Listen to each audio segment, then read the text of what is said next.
Hi, I'm Larita Ba. I'm the Chief Marketing Officer over at Affinity, and I'm here with Carrie Valenzuela. Carrie, hi, how are you? Hi, Larita. I'm doing well. How are you doing? I'm doing well. Thanks so much for joining us today. I was hoping actually if you could just get started just telling us a little bit about yourself, where you work, where you are in the country and all that kind of stuff. Well, I am in Scottsdale, Arizona, beautiful, sunny Scottsdale. My firm, Meagher and Greer, is headquarters in Minneapolis. However, we have offices in different parts of the country, Chicago, Bismarck, LA, and then here in the greater Phoenix area. Fantastic. And what's your role at the firm? I am the branch office manager. Fantastic. So I imagine that the last, 18 months or so have been kind of a roller coaster, especially with everything that you need to manage. Can you tell me a little bit about that? Oh, sure. Yes, it was definitely difficult. Having the support of our Minneapolis office in a larger firm was instrumental in being able to to keep operations running, especially here in our office, because I don't have a dedicated IT person on site or any of that. So relying on others to help me, because I was the only one here for a few months, was so important. Sure. How large is the branch office that you work at down in Phoenix? We have right now, I think we're at 12 attorneys, Okay. and we have about 17, 18 people, employees total in the office. Well, so what were some of the challenges then that you had to navigate, especially with I imagine with all of us, we couldn't be in the office for a little while, right? Right. Well, at the beginning, one of the things that we did was send pretty much everyone home. And for my office, except for essential in-office personnel, unfortunately for my office, that meant I was the only one here. Sure. There were a couple of attorneys who came in regularly, but for the most part, I was doing office services, secretarial, reception work, clerical, just simply because we needed to make sure that our most important asset, which is our employees, were protected and, stayed safe. Sure. It must have been so strange to be in the office by yourself throughout this entire time. It was. And like I said, there were a couple of attorneys who were in pretty much every day, but I could walk down the hall and not see anyone. I Right. mean, if I didn't seek out people there, I could literally go all day without seeing another person. So, I mean, certainly one of the challenges was juggling all of that, I imagine. What were some of the other challenges? Did you have either technical or staff challenges that you needed to navigate during this? I think it was a learning curve for a lot of people, not just the attorneys. I mean, I know they've already had some flexibility working away from the office, but even many of them needed to get used to the fact that they didn't have all of the paper that they were used to in their physical Sure. file. And then for staff, it was a true learning curve. I know our IT department worked tirelessly at the beginning, just making sure everybody's connections worked and they understood how to remote in and to make sure that their home systems were secure enough to connect to our VPN and that sort of thing. Yeah, yeah, and I imagine bandwidth Oh, challenges yeah. too, because even when you're home, even if you had strong bandwidth, if everybody else in your household is trying to remote school, or you've got a spouse that's working as well, right? Yes, and it was interesting because I'm sure there were, um, my office, I got to see a lot inside a lot of people's homes because I I bet you tried learned a to lot more about them than you ever had before. because I tried to maintain a connection, and do weekly check-ins. And it Sure. didn't have to be anything big. We called it coffee and calendars, and we just sort of went over things and made sure that people had the support they needed. And, just what's coming up in your life, whether it was work related or are you having to deal with, childcare or whatever. We wanted to maintain that connection with everyone. Yeah, yeah. I imagine that they really appreciated it because I think certainly I've spoken with people that just found it so isolating. Even when you're with your family, right? Even if you're not living alone, it's still isolating to just be speaking with the same, couple of people in person all the time. Right. Um, so now is your office back in person at this point? When did you guys go back? So June 1st, we Yeah, as a firm were back in the office full time. Obviously, there's still going to be some people who need to work remotely for various reasons, but it's really been very few. It's sure. been there, and it's really because of a medical need or that sort of accommodation. Okay. Most of our Now, people are back. yeah, did that take adjustment? I mean, obviously the adjustment out of the office took some adjustment. How was the reentry? Was it easy or did that pose its own challenges? For our particular office, it was for the firm. It had challenges just because there were so many more people. Our office, Sure. luckily, we are very spread out to begin with. We had a lot of space. Nobody was too close to anyone else. There was at least, especially like the secretarial staff, there Yeah. were at least an empty cubicle between them. Yeah. So we really tried to focus on letting everyone know these are the steps we're taking to make sure that everything is safe and clean and that we're adhering to um, guidelines as far as social distancing and letting people, we're no longer under a mask mandate here and we Yep. haven't been in Arizona for quite some time, but letting people know if you want to wear a mask in the office, you can, and Sure. everyone's going to respect that. Yeah, I think that's such a key thing, the respect piece, right? I mean, it's such a volatile time. Everybody's emotions are on high. I imagine that focus on respect that you're, promoting throughout the firm, and I'm sure there most people already feel that naturally, but I think just having a concerted effort on focusing on respect must be so reassuring for folks when it's so volatile. I think so. And I think it's important that we listened and we said, hey, Yeah, I understand this is what you're concerned about. We still need you back in the office, but what other steps can we take?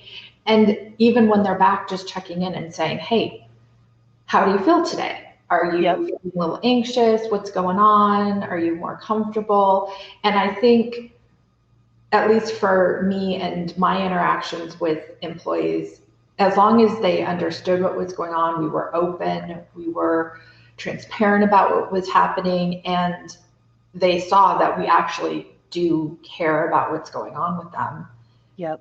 They felt safer and they felt more comfortable coming back. Yeah, yeah. No, that makes sense to me. So what does normal look like for you for the rest of the year? This year, I think normal is a little bit different than in past years. It's not back to pre-COVID at all. We still have people, mainly attorneys, who have had to shift, and so they're not in the office as much. Yep. So there's that. And some people have learned to work better without as much paper, to Hmm. really utilize the technology. I know that as an industry, legal has been historically slow to change in many aspects, and taking on the purely electronic forum has been one of those. And so I think this has helped encourage people to use technology to automate, to make things easier and more efficient for them. Okay. How are there for the most part with the technology, is it stuff that you already had and people are just like finally really taking advantage of, or were there new technologies or software that you guys identified during the pandemic to help? Well, we definitely had to use Zoom. Yeah. Everyone learned how to use Zoom. Yeah. The whole country learned how to Right. Zoom. We had a lot of the technology. Luckily, our firm was in a position that they could quickly adapt to people being remote. We did have to make some changes. The system we were using for the few video conference calls and that sort of thing just didn't work. It was taxing our system a little bit too much. And so that's when Zoom came in and that kind of thing. So it was helpful that our firm and our management committee were secure enough in knowing what we already had and that it was stable to say, okay, we are willing to take these other new technologies and, apps and all of that kind of stuff into account and use that too, and just incorporate it into our systems. Sure. Now, do you guys use like remote desktop software or anything like that? Or did everybody have laptops? So all the attorneys, I think there might have been a couple anomalies, but most of the attorneys had laptops already. And I had a laptop because I would take it home and stuff like that. But staff did not. So we went through any spare laptops we had. I know we don't have as many spare hardware systems anymore because they've been used. Well, used well at this point, right? Yes, exactly. And a lot of people used their own system and we did have remote desktop. So everyone had to either use a VPN or that was sort of native on their computer, or a web-based remote application. Makes sense. Okay. So as we think beyond kind of the next few months, are there things that have happened that you think are now going to be permanent to the way that your firm works? Lessons learned? There are some. Like I said before, we kind of got pushed into some changes that prior to COVID people were resistant to. So for instance, all of the attorneys, all the timekeepers electronically review their bills now. Okay. And prior it was printing out reams of paper. So that's going to be permanent. And I think everyone's just on board with that. That's great. Some people are coming back to the office and printing files that were not, printed before. And now it's kind of like, well, maybe I do want to use paper again. But for the most part, I think people are used to looking at things electronically. And I mean, even like you were saying, what new applications and programs and hardware even, and people are saying, hey, well, can I just do this on my iPad? Or isn't there a separate program I can use or an application that will just do this easier so that I don't have, so they're starting to think more. Oh, that's great. Yeah. Yeah, that's a huge difference, right? Just even the mindset change of being open to different ways of doing things than we've been used to doing them for years. So, are there, as you look ahead, right, are there major initiatives either that maybe you had planned before COVID? You mentioned a couple of them from a technology perspective, but, from your world, what are the things that you're thinking about long-term for your office and for your firm? Strangely enough, for my particular office, one of my big initiatives is to get through all of the old closed files that we have in storage and really look at a purge, because many of them are coming up on, it's time to destroy or return and do those kinds of things. We've kept them the specified amount of time, and for over a year, nothing happened. So I know that I need to put on my, work clothes and get down to the warehouse where they're all stored and really just go through them. Yeah. Normally, and it's kind of funny because normally we bring a a file or a box to review in the office, and then they would come back, and I'm like, there are so many that we need to go through. It might just be easier if the receptionist and I go take a half day and just go down and like get our hands dirty.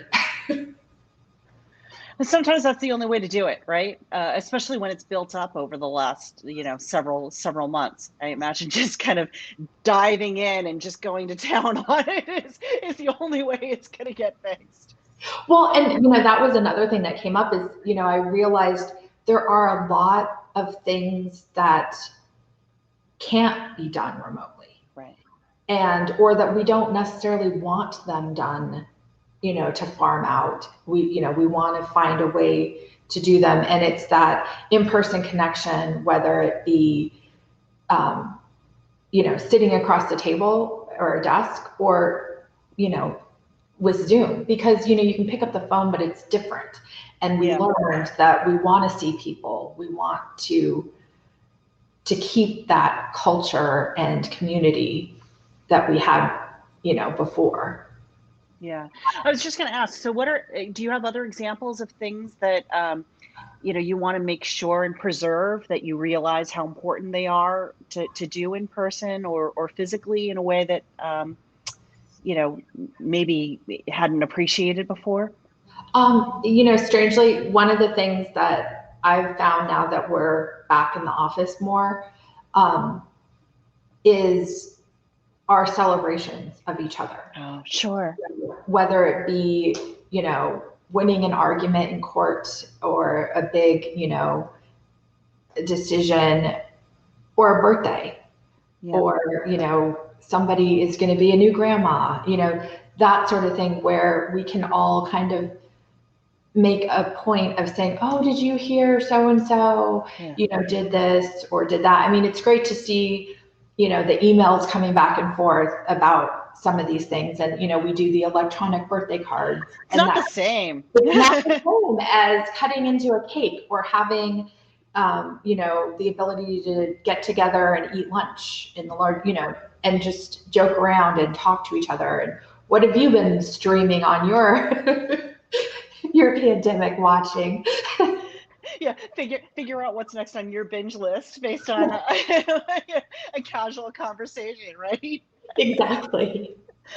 No, I think that's a really good point, because as much as we can do lots and lots of things to help keep that spirit alive, there's nothing quite like being around each other and celebrating the personal and professional victories or things that are happening. I think that's really good insight. So, as you think about, one of the things that I know about you, Carrie, is that you're very involved in your regional ALA. Can you tell us first what your role is today in your local ALA chapter? Yes. Currently, I am the president of the Arizona chapter of ALA. I have received so much from the chapter over the years, and it's funny because it just felt like something you should be doing. Like, why wouldn't you volunteer? Why wouldn't you become more involved? And the more I started to do within the chapter, the more I got out of the chapter. Yeah. So what other roles have you played in the regional ALA? So I have been, president-elect last year, which was, I have to say, our president last year, Jerry Buchtel, was amazing, and she really got us through. And I am just glad she was in charge then, and she was able to navigate us through all of those choppy waters. But I've been the secretary, on the board of directors, VP. Like I said, it's been interesting because, at least for me, the more involved I am, the more I get out of the organization. Sure. Just with the networking and the communications and that sort of thing. Is there a role that you've had that you've enjoyed the most? I won't tell anybody. I really liked being secretary. It was the right amount of organization and making sure that I had everything right, you know, the minutes and getting notices out and doing that sort of thing. And also being the support for other people and being able to help. And where now, you know, one of the things that I find challenging as president is I don't want to overwhelm anyone else. Sure. So it's, should I ask for someone to do this? Or, you know, if someone doesn't immediately step up, I'm like, okay, I'll just do it. Because I don't want anyone feeling like they're overwhelmed, especially coming out of last year. Right. I can appreciate that. But everyone is like, Carrie, let us help. We want it. And I was like, yes, you're right. I mean, this is the great thing about the, you know, about the community, right? Is this desire to make sure that nobody feels like they're sharing too much of the burden, and to be able to try to help each other. I imagine you did a lot of that during the pandemic, right? Relying on each other as new situations came up to just understand what other people were doing. Absolutely. Well, Carrie, I hope, I imagine you're going to Austin this year, yeah? Yes, I'm very excited about that. I think we all are. So we're definitely looking forward to it too. Well, Carrie, I really appreciate your time today. Thank you so much for jumping on a quick, yet another video, but another video. No, Rita, thank you. And I'll look forward to talking to you soon. Yes, thanks again.